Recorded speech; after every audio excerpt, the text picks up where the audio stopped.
on to the fourth and final song. And it's the big one that everyone's been waiting for, and yet they're already dancing. Look at them. It's Cyprus with Elena, something I cannot say because I'm useless at Greek Cypriot names, and she is singing the song El Diablo. A Cypriot song with a Spanish title. Where have we seen that before? But no, she is singing El Diablo. She is in the first semi-final. She is currently fourth in the Eurovision's fans app scoreboard, and she's been up there since the song got released. To keep it quite calm and serene to start with, Ish, Yerna, you're the only one. Well, no, you're not actually. You can vote for this song in your semi-final. This is against Belgium. Are you threatened by this? Are you going to vote for this? What are you thinking on El Diablo? Well, I'm not threatened by it because it's just going to the final, no doubt. I'm actually doubting if Belgium is going to the final. Sometimes, yeah. But I really love this song. And in the beginning, everyone was saying, "Oh, it's Fuego 3.0," but no, it's not. I really love this song, and I think it may have a big chance of winning in May in the final. So, and I'm definitely voting for Cyprus. Maybe multiple times, who knows? Okay. Let's go to the first of our Cypriots. Marius, this is your entry. This is what your country is representing to the world in 6 weeks' time. Are you happy with it? Well, actually, I need to put the record straight about something. Being born and raised in the UK and being just a quarter Cypriot, I have to support Cyprus in a way. Having said that, we were robbed in 2018. Cyprus has been going since 1981. It's about time they win. I mean, they've had a few good entries, a bit of hit and miss sometimes. Now, Elena Tsagrinou seems quite prepared. I think she'll do a great staging. Do I think that? I mean, personally, Oban don't kill me. This is not my personal winner this year. However, I have to say that it's had a lot of negative criticism because it sounds like Lady Gaga. I mean, what the F? I mean, mostly what we hear these days are copies of other songs. So I really get angry when I hear the comparison to Gaga. Of course, it sounds like Alejandro or Bad Romance, but I mean, as a as an all-round product, I think it's well done, professionally done. Um, I could see a top five finish for Cyprus. Do they want to host Eurovision? Hell yeah. I mean, I think they had this since 2018, and a lot of Cypriots feel very frustrated what happened back in 2018. So there's a bit of a mixed thing going on here. Some people love it, some people don't really go for it.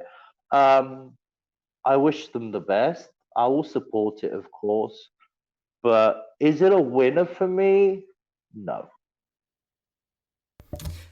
Thank you, Marius. Now, I hate to burst your bubble there, but once or twice I saw Michelle kind of roll her eyes and yawn a little bit during that speech. So I've got to go to these two now. Phil, Michelle, what are you thinking on Elena's song? Sorry. I think it's a good, solid Cypriot Eurovision banger. Absolutely nothing wrong with it. It's a fantastic song, sung well. Yeah, I mean, there was a bit of amusement with all the product placement in the video for it, but people have got to do what they do from the Eurovision entry. There's nothing wrong with that. But it's a good, solid song, and I think it was helped a little bit with all the fuss from the Orthodox religious groups who were horrified by it. That never does a song any harm. She's no Eleni, is she? That's it. She's, I'm not feeling it. I love Oban. Oban knows that I love Oban.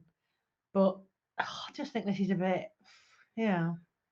I actually agree with Marios. Okay, and we've got to come straight to Oban from that. Oban, you will be the biggest Cypriot lover till the day you die, and rightly so. And this is your song, and you've been telling us for weeks this is going to do something amazing, and that she's a showgirl, and she's all these marvelous things. Here is your monologue. Why should Cyprus win with El Diablo? No. First of all, I'm not gonna do a long monologue. I was like, first thing I want to say for the skeptics, it's like this pity party. It's just pity party when people start. The first thing they hear a song, and the first comment people make, "Oh, sounds like this." This is just a pity party. This is something that says to me, you have no opinion about what you like, who you are. This is a song of 3 minutes. Did you like it? Did you enjoy it? If you didn't, if it's not your cup of tea, fine, let's move on. But this is Lady Gaga bedroom. So what should we do with this piece of? This is not an opinion. This is a fact. Can we move on? What I'm gonna say is that about Cypriot entry, I don't think Cyprus needs any defending. I don't think Elena Tsagrinou needs any defending or any promotion. She speaks for herself. Every artist has persona. Eleni was something. Tamta was another thing. This type of music is who we are. This is who is the Cypriot identity. We are down south.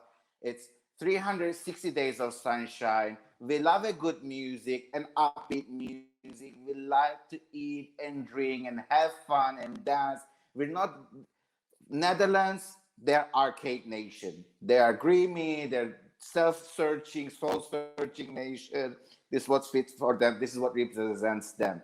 But a strong woman on stage being all that Sasha fears and banging and then dancing and singing, and we never look for the best singers with best vocals, but we want someone who's there to enjoy, jump and scream and yell and have the time of her life for 3 minutes. So I am proud as a Cypriot. I am proud what we are sending, and it's all the time comes to that. How many people likes it? Not how many people dislikes it, because people who dislikes it's not gonna what? Not gonna change anything. Only thing that's gonna make change people, the number of people who likes it, and that's all that matters. And if we win, you're all welcome to this beautiful island nation. If we don't, we'll come back next year and do it again. Thank you, Oban. As you said, you don't always go for the best singer, which is a worry in a song contest, but moving on. But something else you like to do is pick a Swedish writing team, because this is the 4th year in a row they have gone for a Swedish penned song, and we all know where I'm going with this. It's got Gustav's favourite person, Laurel Barker, on this song. Gustav, come on, this does sound like what we've heard 1,001 times in Melfest before, but what do you think of it? Who cares? Who cares? This is... You normally! Quiet, I'm talking. This is by far the best banger this year. I don't care about San Marino. I don't care about Moldova. I don't care about Croatia. I care about this. This makes me so happy. I want to dance to this. And just give me some sexy bare-chested men to dance to this, and I will be happy. This is perfect, fantastic. Gustav, so what you got there? You that Cypriot citizenship, my man. So what you got from that, Cyprus, if you're listening, is if you want Sweden to vote, just send us some topless men and you've won them over. Doesn't take much. You can just stand there and do nothing. Tom, let's come to you on this. What do you think about this song? Like, as you said, like she's probably going to be dancing, rolling around on the floor like she did in the music video. There's going to be a lot going on. What do you think? Here is a good sign of what I deem to be success. I had a conversation with someone in work who literally would avoid me like the plague if they could, especially between the months of about March and May, January to May, really, if we're honest. And she said to me, my husband showed me a video of a song that's like a Eurovision song. I was like, what Eurovision song is it? Anyway, she said, oh, it's El Diablo. She said, I thought for a Eurovision song that sounded quite good.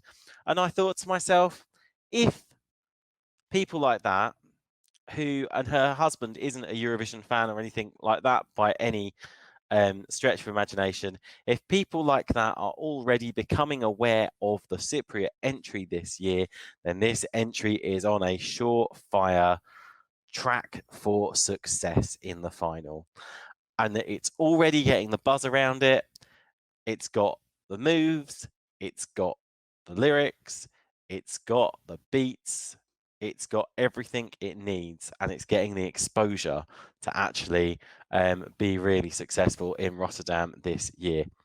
Will it win? Can't tell you. Will it come close? I very much suspect so. Will Elliot be crying into his vodka that night, given the fact he's criticised it so much? Probably. Cheers.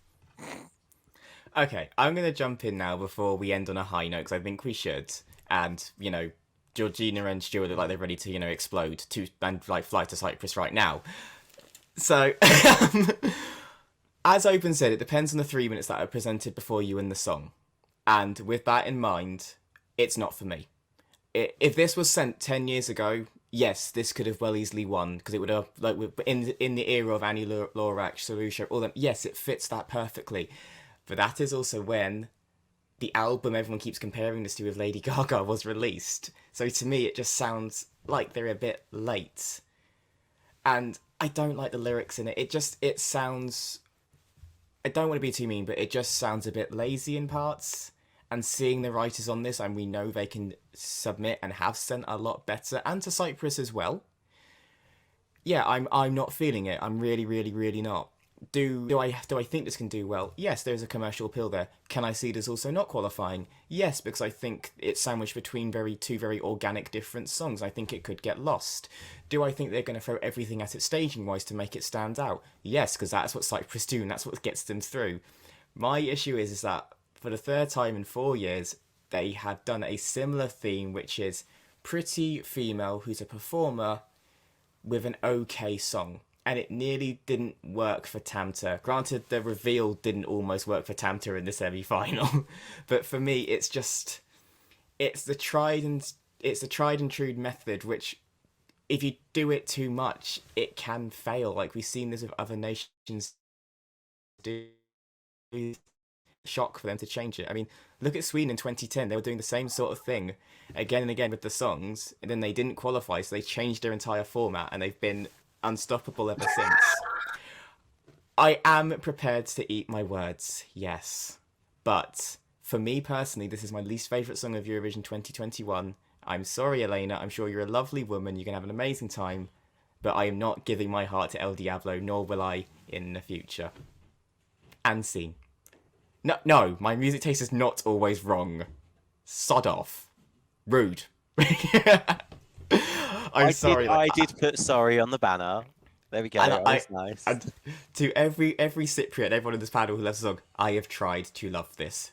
I just simply can't. Georgina, let's put us back on a positive trajectory, please.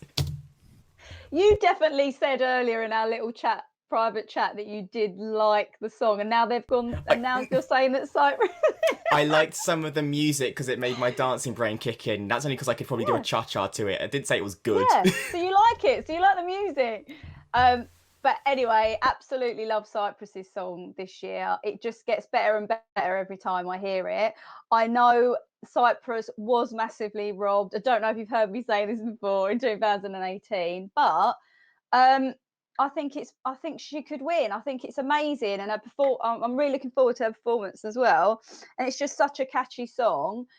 You know, I would be so happy if they won. Like, me and my brother Harry have been listening to watching the Eurovision since we were so young. We've always supported Cyprus because obviously we're half Greek, we're half Cypriot, and we'd be having a party for like a month. Like, even if we're not allowed to, we will, because it's gonna, like, it'll be amazing. It'll be like the best. And can I just say, right? So my 5-year-old daughter, I not made her listen. That sounds terrible. I played all the Eurovision songs, and I said, "What is your favourite?" And what do you think she said? El Diablo. That was her favourite. Anyway, that's enough from me. You know how I feel. And there's me thinking she'd be a Black Mamba fan. Never mind. Stuart, let's round this up with you. I'm just going to give you the floor. So the song is really relatable, and that's the thing, because taking Georgina's point, my young girl, she's 7 years old. She runs around the house singing the same. She sings El Diablo. You ask her to sing one song at Eurovision, it's El Diablo. You've got people comparing it to Lady Gaga's Bad Romance. Great, that's a good thing. Let me tell you why that's a good thing. It's a good thing because when people hear this for the first time on Eurovision semi-final or possibly final night, they'll pick their phone up and they'll vote for it. This is going big, guys. This is my winner of Eurovision 2021. I think this is Cyprus's turn, and it's a cracking song. It is, without question, the best banger of 2021. I agree with Gustav. And all I have to say is, Mama Mamacita, tell me what to do. Cyprus 2021 is coming for you. Yes!